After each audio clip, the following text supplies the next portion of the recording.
Today's speaker.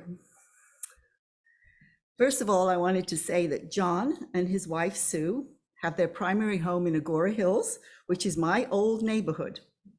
They try to visit their second home here in Cambria as often as they can.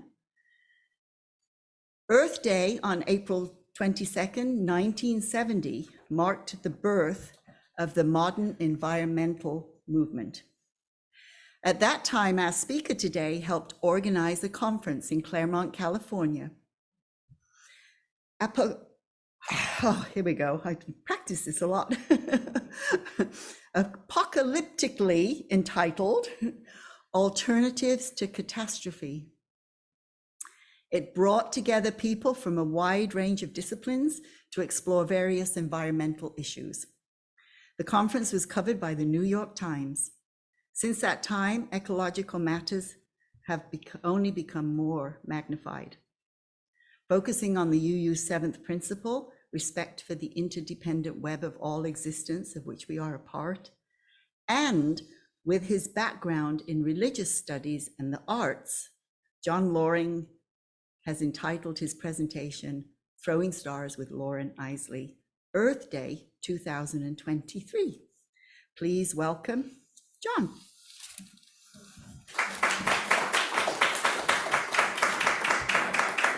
Oh, nice. Please, you can sit down. Okay. Well, thank you, Sue. It's always an honor to be invited to speak here and with everybody supporting. As Sue said, I want to focus on the seventh principle because at one level, it seems so obvious to us now.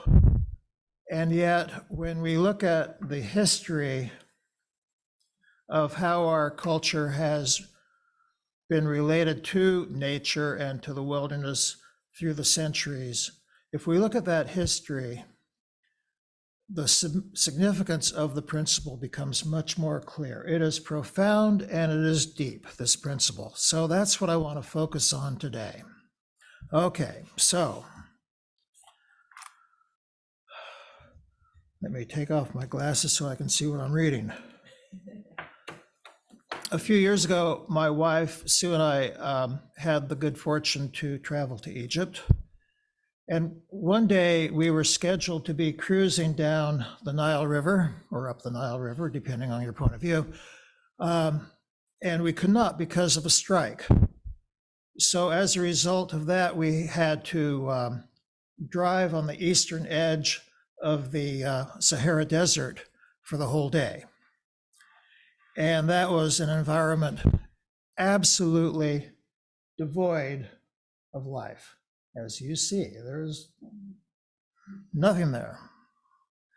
So we got a profound sense of what in biblical times was called the wilderness. Whether it was Adam and Eve getting thrown out of the garden into the barren wilderness, or Jesus spending 40 days in the wilderness being tempted by the demons, the idea of wilderness does not come off very well in the Bible. In fact, nature as a word hardly even appears in the Bible. As one scholar writes, to the ancient Hebrews, the world was not an organic unity, but a collection of separate things controlled by a common creator. Collection of separate things. So now if we take a giant step in history and move on to the Middle Ages, nature, or the idea of wilderness, really doesn't come off much better. In those times in Europe, as you see, wilderness was a dense and dark forest, an unknown and fearsome place, a place where trolls and witches and goblins and everybody else hung out. So the idea of venturing into the wilderness was scary, something they did not do. So we can see this in their art. In the rare case when something from nature was actually shown, it didn't have much prominence. So you see, if you look carefully, you can see a tree or two back in Crivelli's painting of the Madonna and Christ here. Not really a subject for painting. And if you move on to the Renaissance, nature doesn't fare much better. If you take a look at Leonardo's Mona Lisa, nature is there in the background as kind of a shadowy, dark thing that is just kind of there, okay? Nature does not come off well. But starting in the 1600s, nature got a different take. The French painter Claude Loren, as one example, started actually painting landscapes. What a concept. He focused on nature and the wilderness and the world, and his paintings are captivating. If you go through, as we did, if you go through the Prado Museum in Madrid, you go through gallery after gallery of portraits and still life paintings and all that. Then you come to this gallery of paintings by Lorena. And it is like stepping into another world because they are so wonderful, natural paintings. So to make them politically correct, he would add a human figure or two down in one small part of the painting, but that wasn't what he was really looking at. He was looking at the world. So with him, nature had finally come into its own. And in the century that followed, many others stepped up to give nature a new take. So here is the American poet, Phyllis Wheatley, and she was one of many poets. We have in philosophy, Immanuel Kant was one of many philosophers who talked about the natural world. In music, we have Mr. Beethoven and many others. In many other disciplines, in many other artists. So nature was coming into its own with these people. But there remained a problem. However beautiful nature was shown to be, it was regarded as something separate from human beings. While people did start to venture out into the wilderness, nature was where we went to get away from it all. It was good, it was different, refreshing, renewing, but it was still something apart.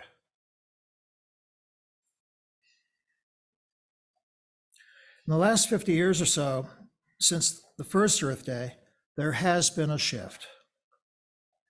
We have begun to realize that nature is not something out there. As Wendell Berry and others have said, the environment includes us. It is not something we escape to. It is not just some national park or piece of land we are trying to save.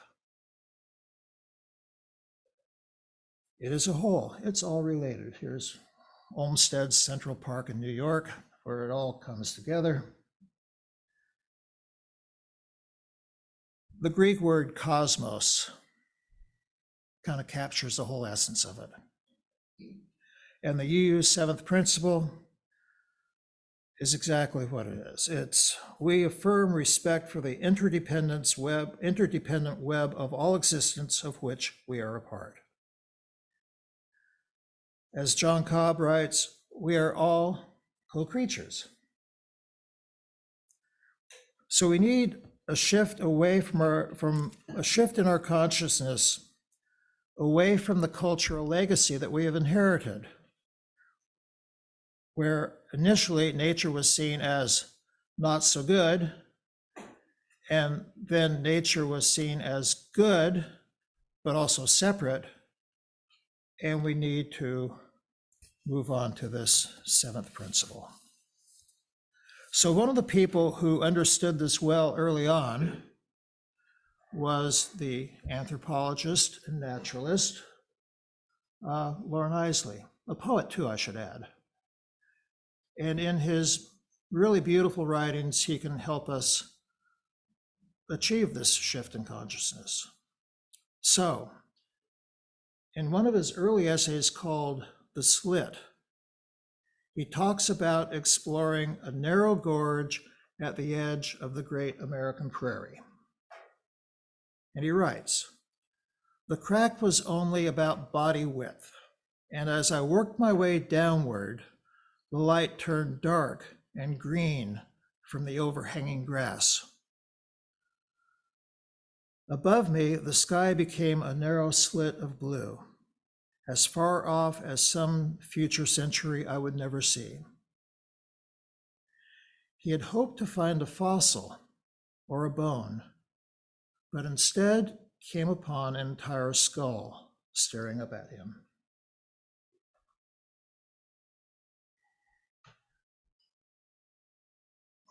So I brought my friend here.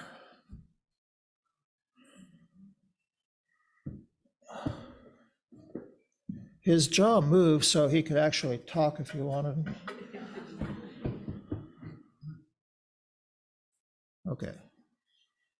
So he writes, "The creature had never lived to see a man, and what was it I was never going to see? The skull lay tilted in such a manner that it stared sightless up at me, as though I too were already caught a few feet above him in the strata, and in my turn were staring up at that strip of sky which the ages were carrying farther away from me." Eiseley understood very clearly that he was just one more potential fossil, part of one more layer, part of the evolution of it all. We'll say goodbye to this guy, because he would dominate the rest of the talk. But.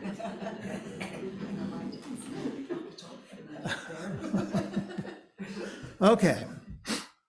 So in another essay, Eiseley talks about awaking early one morning in a New York City hotel room and looking down in the pre-dawn at a flock of pigeons rising up from their coop below. And he leans way out over the ledge and almost leaps. He feels like he should leap into this flock of birds so that he too may be part of them. He knows he's part of the whole. Another time, he is exploring the Platte River in his native Nebraska, and he decides to wade out into the river and float for a few miles downstream so that he may truly experience it all. So now we come to The Star Thrower. It's probably one of his most famous essays. And he has some important insights here, some additional insights on what it means to be part of nature. He says it's important to see that nature is not completely rational and logical. Importantly, he says, it is ultimately beyond the control of the scientist. His evidence for this is the twisters that randomly occur on the Great Plains, his home. So being part of nature requires some magic, some mysticism. What Sue read earlier, entitled The Star Thrower, was sort of the Hallmark version of the essay, okay? It was sort of cleaned up, sanitized, okay. In the actual essay, Eiseley depicts himself as the ultimate scientist, where reason and logic are all governing, where he can judge and act on the world. He depicts himself, this is a powerful image, he depicts himself as sort of a lifeless, all-seeing eye in an empty skull, who, walking in the midst of a rather profane, apocalyptic scene on a beach early one morning, he walks on further to a peaceful place where all alone a man is flinging grounded stars on the beach which have come in with the tides, and he is flinging them back out to sea in the hopes they will live.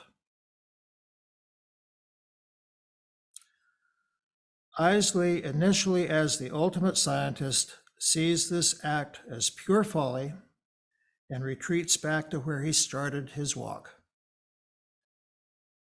He then goes through a series of profound personal reflections and realizes that the world can't be objectified and controlled externally by a bunch of technicians and scientists. He sees this man as part of the whole. And he recognizes the magic and the true humanity of what this guy is doing, who he describes as godlike. Eiseley finally decides to rejoin him back on the beach to help throw out the sea stars himself. For Eiseley, this is what it means to be a participant in the whole. Not an outside actor simply observing and occasionally trying to control things, but a participant, even when it makes no sense logically. More than that, he writes, this man is doing the same thing that distant galaxies are doing far off in space as they throw out new stars in the hopes they will live. It's the same process, and we are part of it all. So, achieving this shift in consciousness is ultimately what the UU seventh principle is about, I think. And what we do with this realization is up to us. The shift, though, is the first major step, especially given the legacy of our historical relationship with nature. We have moved from the idea of nature being alien and apart onto nature being special yet apart, and finally onto the idea that nature is everything, including us.